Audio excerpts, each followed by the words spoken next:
नहीं, मैं हार नहीं मानूंगी।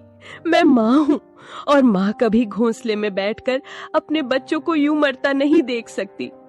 अगर इनको बचाना है तो मुझे लड़ना होगा, बीमारी से भी, अकेलेपन से भी और इस जंगल की बेरहमी से भी। लेकिन उसके मन में एक सवाल लगातार घूमता रहा। क्या ये कल सुबह मेरी... बिना वक्त गवाए दोनों उड़ चले। जंगल के भीतर झाड़ियों के पीछे एक पुराना सा बिल था। बाहर लगे बोर्ड पर लाल निशान से पता चल गया, यही डॉक्टर का घर है। डॉक्टर साहब, जल्दी बाहर आइए, एक माँ के बच्चे बीमार हैं, बहुत बुरे हाल में हैं। कुछ पल बाद डॉक्टर चिंटू बाहर आए। कितने दिनों से बीमार है? 2 दिन से, लेकिन रात में हालत और बिगड़ गई। ले चलो मुझे, मैं खुद देखूंगा। कुछ देर में तीनों घोंसले पर पहुंचे। डॉक्टर ने बच्चों को चेक कर लिया। ये साधारण बुखार नहीं है, ये वायरल है। बच्चों के शरीर में लड़ने की ताकत नहीं बची है। तो क्या ये मर जाएंगे? मैं कुछ नहीं कह सकता। मैं दवा दूंगा, अगर ऊपर वाले ने चाहा तो बच जाएंगे, पर मैं कोई गारंटी नहीं देता। तुम तो डॉक्टर हो, तुम्हारे पास उम्मीद होनी चाहिए। मैं दवा दे सकता हूं बहन, चमत्कार नहीं। जब शरीर साथ नहीं देता तो दवा भी हार जाती है। अब ये तेरी ममता और भगवान की मर्जी पर है। चिकी जानती थी अब उसके हाथ में कुछ नहीं बचा था। वो निकल पड़ी एक उम्मीद में। वो जा रही थी उस पेड़ की ओर जो जंगल के बीचों बीच सबसे ऊंचा था, एक ऐसा स्थान जिसे पक्षी शांत शिखर कहते थे। वहां कोई शिकारी नहीं आता, न चीलें बैठती हैं, न कौवे मंडराते। ये कोई आम डाल नहीं थी, ये वो जगह थी जहां आकाश और आत्मा एक हो जाते हैं, जहां हर पत्ता, हर हवा, हर किरण साक्षात ब्रह्मांड की भाषा बोलती है।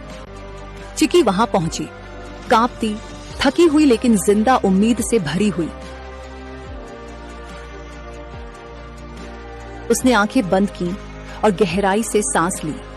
हे ब्रह्मांड, मैं तुझसे मांगने नहीं आई, मैं तेरे आगे झोली नहीं फैला रही, मैं तुझसे लड़ने आई हूँ अपने बच्चों के लिए। उसकी आवाज जंगल में गूंज उठी। मैं एक चिड़िया हूँ, हाँ मामूली, पर मेरी ममता मामूली नहीं। तूने मुझे पंख दिए हैं, लेकिन आज मैं उनसे आसमान नहीं, तुझसे जवाब मांग रही हूँ। क्यों मेरे बच्चों को तूने इस बुखार की आग में झोंका? तू ही बता। उसने आकाश की ओर देखा। उसका शरीर कांप रहा था, लेकिन उसकी आवाज पत्थर तोड़ देने वाली थी। तू सब देखता है ना, तो देख देख मेरे बच्चों की तड़प। अगर तेरे नियमों में न्याय बाकी है, अगर इस जंगल में जीवन के लिए कोई जगह है, तो मेरे बच्चों को लौटा दे, वरना इस शांत शिखर से एक मरे हुए माँ की चीख उठेगी जो पीढ़ियों तक गूंजेगी। बाद उसने आंखें बंद की और गहराई से सांस ली। हे ब्रह्मांड, मैं तुझसे मांगने नहीं आई, मैं तेरे आगे झोली नहीं फैला रही, मैं तुझसे लड़ने आई हूँ अपने बच्चों के लिए। उसकी आवाज जंगल में गूंज उठी। मैं एक चिड़िया हूँ, हाँ मामूली, पर मेरी ममता मामूली नहीं।